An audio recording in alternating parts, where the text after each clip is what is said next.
પહેલાં તમારે તમારી ચેનલ ક્રોમ બ્રાઉઝરની અંદર ડેસ્કટોપ મોડની અંદર ઓપન કરી લેવાની. પછી નીચેની સાઈડ જે સેટિંગનું જે ઓપ્શન દેખાય છે એની માથે તમારે એકવાર ક્લિક કરી લેવાનું. પછી મિત્રો આ પ્રકારે તમને એક ઇન્ટરફેસ દેખાશે. નીચેની સાઈડ જે અપલોડ ડિફોલ્ટનું ઓપ્શન દેખાય છે એની માથે એકવાર ક્લિક કરી લેવાનું.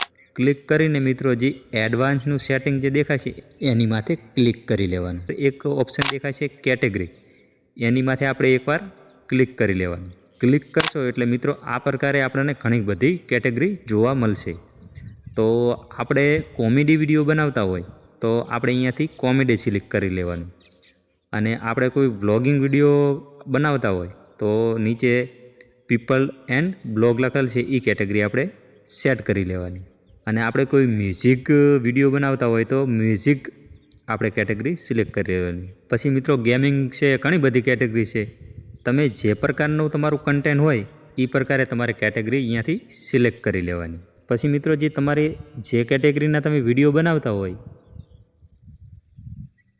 એ પ્રકારે તમારે અહીંયાથી કેટેગરી સિલેક્ટ કરી અને અહીંયા નીચેની સાઈડ સેવનું જે ઓપ્શન દેખાય છે એની માથે તમે એકવાર ક્લિક કરી દેશો તો તમારી કેટેગરી જે પ્રકાર તમારી તમે સેટ કરી હશે એ સેવ થઈ જશે.